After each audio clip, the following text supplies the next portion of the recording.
क्या वैद्यनाथ धाम के गर्भगृह में कोई ऐसा ऊर्जा चक्र है जिसे आधुनिक विज्ञान आज तक समझ नहीं पाया? क्या इस मंदिर की चुंबकीय तरंगे सच में मनुष्य के दिमाग को शांत कर देती है? और क्या रावण की तपस्या से जुड़ा यह धाम क्वांटम वाइब्रेशन का केंद्र हो सकता है? आज हम डिकोड करेंगे वैद्यनाथ धाम का विज्ञान और अध्यात्म। नमस्कार, मैं खुशी। यहाँ हम भारत के प्राचीन मंदिरों के रहस्यों को वैज्ञानिक दृष्टि से समझते हैं। आज का एपिसोड वैद्यनाथ धाम एक ऐसा ज्योतिर्लिंग जहाँ दर्शन से ज्यादा ऊर्जा अनुभव किया जाता है। देवघर स्थित वैद्यनाथ धाम भारत के 12 महाज्योतिर्लिंगों में से एक है।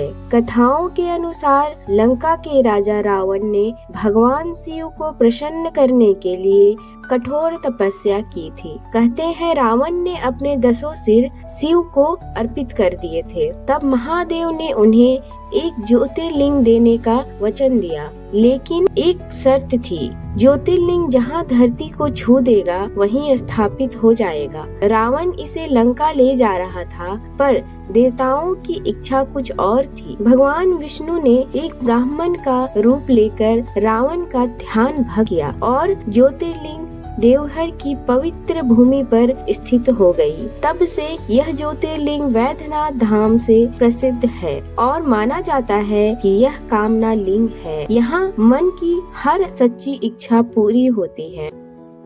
आधुनिक शोध बताता है कि वैद्यनाथ धाम एक सूक्ष्म चुंबकीय जोन पर स्थित है। भारतीय उपमहाद्वीप मंदिर का जीपीएस स्थान एक दुर्लभ एनर्जी नोड से परफेक्टली अलाइन होता है। भूवैज्ञानिकों के अनुसार इस क्षेत्र की धरती के नीचे एक विशाल आयरन रिच बेल्ट मौजूद है, जो प्राकृतिक चुंबकीय क्षेत्र को कई गुना बड़ा कर देता है। इसका प्रभाव क्या होता है? हृदय की धड़कन कुछ पल के लिए धीमी हो जाती है, दिमाग की तरंगे शांत हो जाती है, तनाव हार्मोन तेजी से कम होने लगता है। यानी जैसे ही आप मंदिर के भीतर प्रवेश करते हैं, आपकी शरीर का इलेक्ट्रॉनिक मैग्नेटिक सिग्नेचर इस वातावरण के साथ खुद को संतुलित करने लगता है। मंदिर का गर्भगृह प्राचीन पत्थर शिल्प का एक परफेक्ट रेजोनेंस चैम्बर है। जब पुजारी ओम नमः शिवाय का मंत्र उच्चारित करते हैं तो लगभग 110 हर्ट्ज की यह ध्वनि तरंग पत्थरों से टकराकर स्ट्रॉन्ग वाइब्स बनाती है। यह ध्वनि शरीर में एक अद्भुत कंपन उत्पन्न करती है, जैसे कोई प्राकृतिक वाइब्रेशन थेरेपी हो।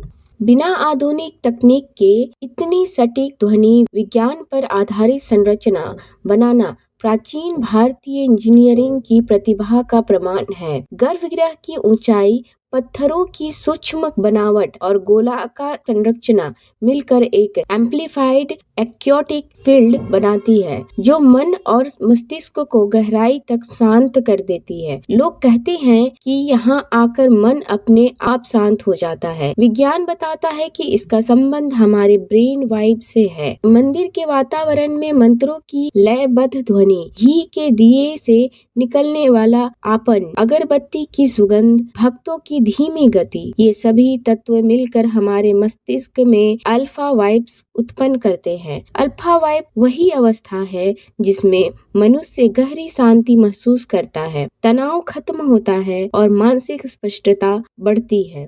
यानी वैद्यनाथ धाम केवल पूजा का स्थान नहीं है, यह एक प्राकृतिक न्यूरो हीलिंग जोन है। अंत में यही कहा जा सकता है कि वैद्यनाथ धाम एक साधारण मंदिर नहीं है, यह एक ऊर्जात्मक शक्ति केंद्र है, जहाँ प्राकृतिक कथाएं और आधुनिक विज्ञान एक दूसरे का हाथ थामे खड़े दिखाई देती है। और शायद इसी कारण यह माना जाता है कि जो यहाँ सच्चे मन से आता है वह यहाँ से खाली हाथ